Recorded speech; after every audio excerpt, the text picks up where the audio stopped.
بسم اللہ الرحمن الرحیم نحمدہ ونصلی علی رسولہ الکریم۔ غزوہ موتا کا واقعہ چل رہا تھا۔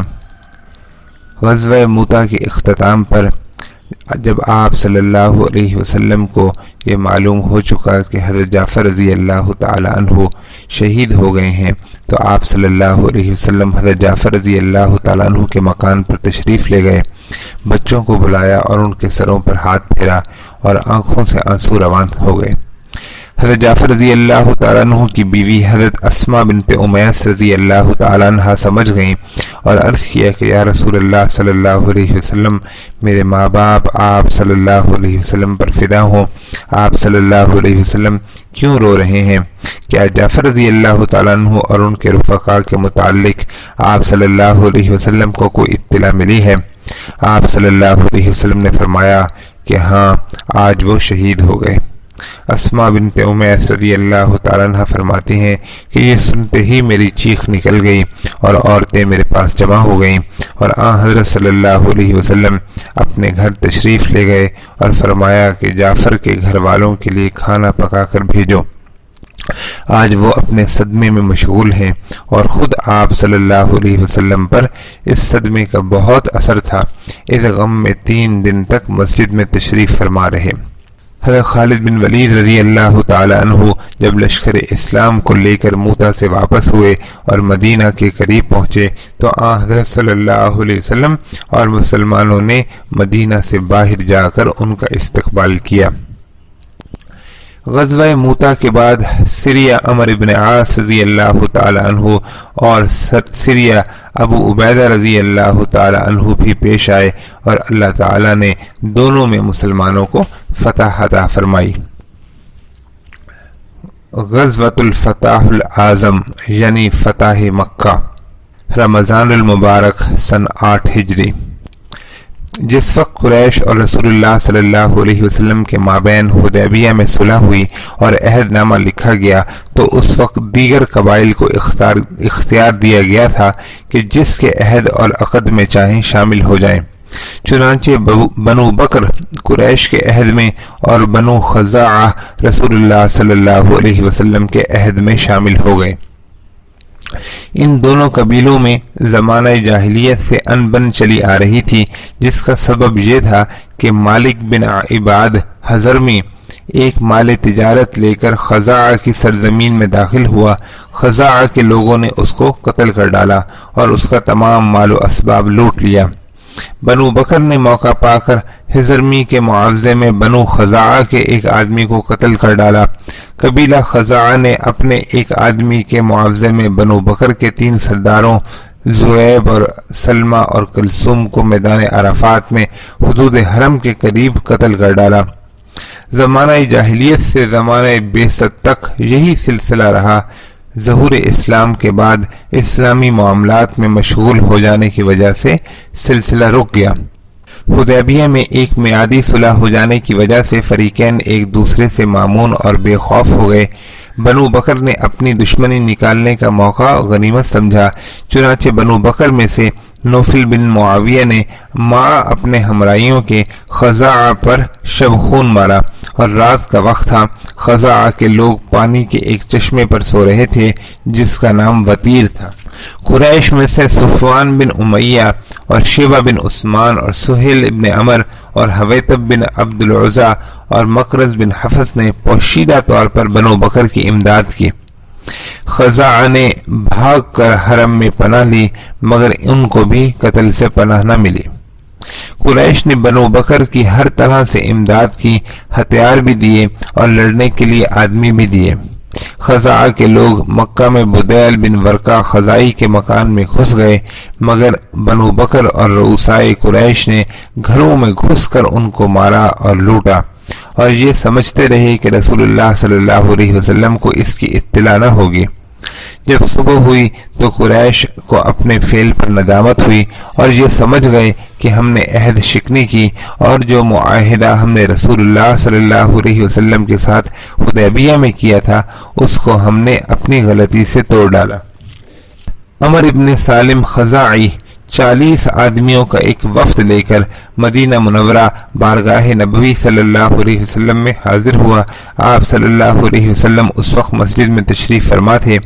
عمر بن سالم نے کھڑے ہو کر یہ عرض کیا، جس کا ترجمہ ہے، اے پروردگار، میں محمد صلی اللہ علیہ وسلم کو اپنے باپ اور ان کے باپ عبد المطلب کا قدیم عہد یاد دلانے آیا ہوں۔ زمانہ جاہلیت میں خزاعہ حضرت مطلب کے حلیف تھے۔ اشارہ اس طرف تھا کہ جس طرح ہم آپ کے حلیف ہیں، اسی طرح ہمارے باپ دادا آپ صلی اللہ علیہ وسلم کے باپ دادا کے حلیف تھے، اور یہ کہا کہ قریش نے آپ صلی اللہ علیہ وسلم سے وعدہ خلافی کی اور آپ صلی اللہ علیہ وسلم کے پختہ عہد اور پیمان کو توڑ ڈالا۔ ان لوگوں نے چشمہ وتیر پر سوتے ہوئے ہم پر شبخون مارا اور رکوع اور سجود کی حالت میں ہم کو قتل کیا۔ ان میں سے بعض مسلمان بھی تھے، ورنہ وہ خود مسلمان نہ تھے، اور مقام میں قضا میں آدمیوں کو ہماری گھات میں بٹھلا دیا، اور ان کا گمان یہ تھا کہ میں کسی کو اپنی مدد کے لیے نہ بلاؤں گا، بس ہماری فوری مدد کیجیے۔ اللہ تعالی آپ صلی اللہ علیہ وسلم کی تائید فرمائے، اور اللہ کے خاص بندوں یعنی اپنے صحابہ رضی اللہ تعالیٰ عنہم کو حکم دیجیے، وہ ضرور ہماری مدد کو آئیں گے۔ اور ایک نسخے میں ہے کہ اے اللہ کے رسول، ہماری فوری مدد فرمائیے۔ حضرت عبداللہ ابن عمر رضی اللہ تعالیٰ عنہ سے مروی ہے کہ رسول اللہ صلی اللہ علیہ وسلم نے واقعات سن کر یہ فرمایا کہ نہ مدد کیا جاؤں میں اگر میں تیری مدد نہ کروں۔ بعد ازاں یہ دریافت فرمایا، کیا کل بنو بکر اس میں شریک تھے؟ عمر ابن سالم نے کہا کہ سب نہیں، بلکہ بنو بکر میں سے صرف بنو نفاسہ اور ان کا سردار نوفل اس میں شریک تھا۔ آپ صلی اللہ علیہ وسلم نے ان کی اعانت اور امداد کا وعدہ فرمایا۔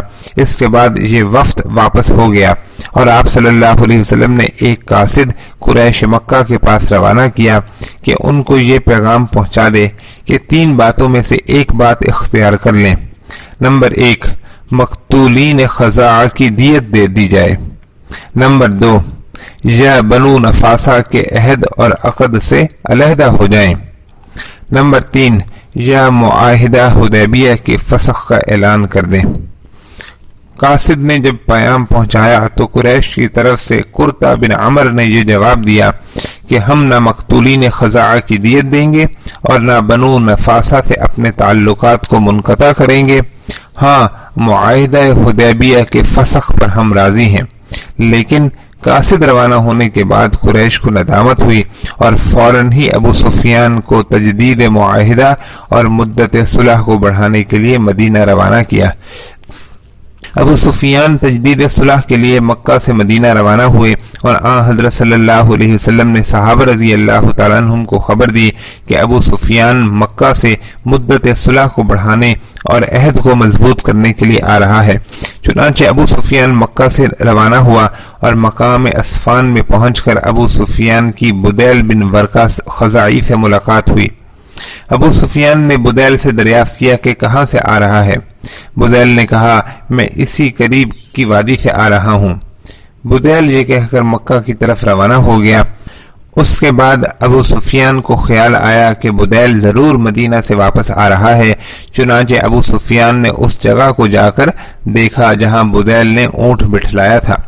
بدیل کی اونٹنی کی مینگنی کو توڑ کر دیکھا تو اس میں کھجور کی گٹھلی برآمد ہوئی۔ ابو سفیان نے کہا کہ خدا کی قسم، بدیل ضرور مدینہ ہی سے آ رہا ہے اور یہ گٹھلی مدینہ ہی کی کھجور کی ہے۔ ابو سفیان مدینہ پہنچ کر اول اپنی بیٹی ام المومنین حضرت ام حبیبہ رضی اللہ تعالی عنہا کے پاس گیا۔ حضرت ام حبیبہ رضی اللہ تعالی عنہا نے فرش کو لپیٹ دیا، یعنی جو بستر بچھا ہوا تھا اس کو لپیٹ دیا۔ ابو سفیان نے کہا کہ اے بیٹی، تو نے فرش کو لپیٹ دیا، کیا فرش کو میرے قابل نہ سمجھا یا مجھے فرش کے قابل نہ سمجھا؟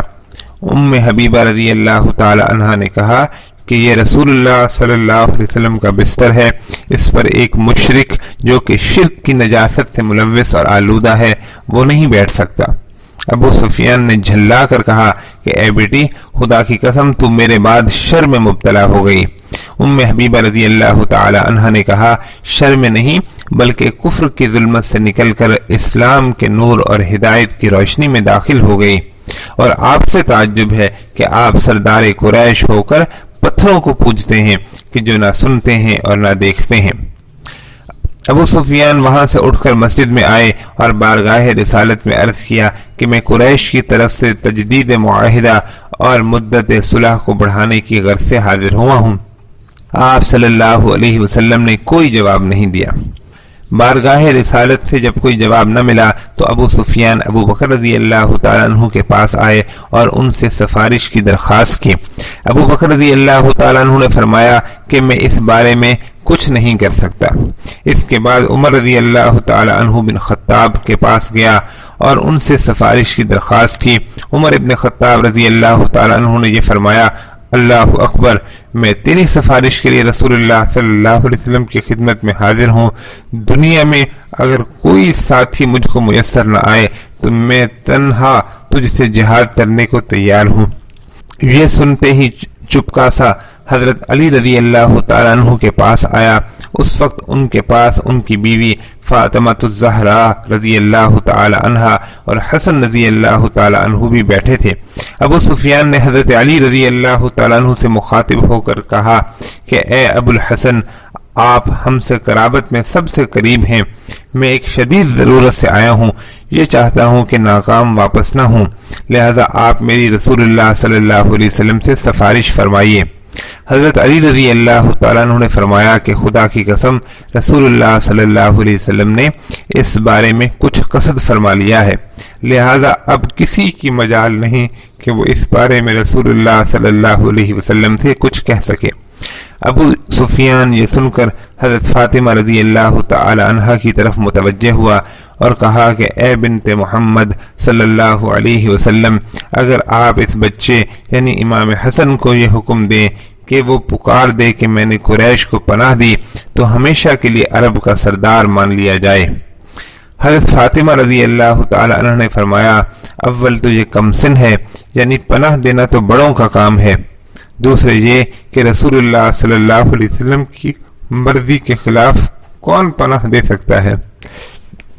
ابو سفیان نے حضرت علی رضی اللہ تعالیٰ عنہ سے مخاطب ہو کر کہا کہ معاملہ سخت ہو گیا ہے، آخر مجھ کو کوئی تدبیر بتلائیے۔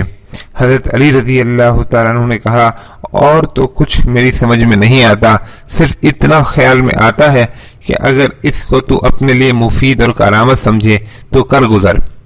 وہ یہ کہ مسجد میں جا کر یہ پکار دے کہ میں معاہدہ حدیبیہ کی تجدید اور استحکام اور مدت صلح کو بڑھانے کے لیے آیا ہوں، اور یہ کہہ کر تو اپنے شہر واپس چلا جا۔ چنانچہ ابو سفیان وہاں سے اٹھ کر مسجد میں آیا اور بآواز بلند پکار کر یہ کہا کہ میں عہد کی تجدید اور صلح کی مدت بڑھاتا ہوں، اور یہ کہہ کر مکہ کو چل کھڑا ہوا۔ ابو سفیان جب مکہ پہنچا اور سارا واقعہ بیان کیا تو قریش نے یہ کہا کہ کیا محمد صلی اللہ علیہ وسلم نے بھی تمہارے اس اعلان کو جائز رکھا؟ ابو سفیان نے کہا کہ نہیں۔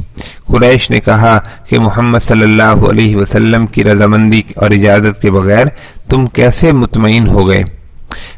یہ محض لغو اور بیکار چیز لے کر آئے ہو جس کا توڑنا ان پر کچھ بھی دشوار نہیں، اور خدا کی قسم علی رضی اللہ تعالی عنہ نے تیرے ساتھ مسخرہ پن کیا۔ تو نہ صلح کی خبر لے کر آیا جس سے اطمینان ہوتا، اور نہ جنگ کی خبر لایا کہ جس کے لیے تیاری اور سامان کیا جاتا۔ ابو سفیان کی واپسی کے بعد رسول اللہ صلی اللہ علیہ وسلم نے صحابہ رضی اللہ تعالی عنہم کو پوشیدہ طور پر مکہ مکرمہ جانے کی تیاری، سامان سفر اور آلات حرب کو درست کرنے کا حکم دیا، اور یہ تاکید فرمائی کہ اس بات کو پوشیدہ رکھا جائے، اس کا اظہار اور اعلان نہ کیا جائے، اور آس پاس کے قبائل میں بھی کہلا بھیجا کہ تیار ہو جائیں۔ حضرت حاطب بن ابی بلتہ رضی اللہ تعالی عنہ کا واقعہ صحیح بخاری میں ہے کہ اسی اثنا میں حاطب بن ابی بلتہ رضی اللہ تعالی عنہ نے اہل مکہ کے نام ایک خط لکھا کہ حضرت صلی اللہ علیہ وسلم مکہ کی تیاریاں فرما رہے ہیں، اور مخفی طور پر ایک عورت کے ہاتھ اس خط کو مکہ روانہ کیا۔ اللہ تعالیٰ نے آپ صلی اللہ علیہ وسلم کو بذریعہ وحی اس کی اطلاع دی۔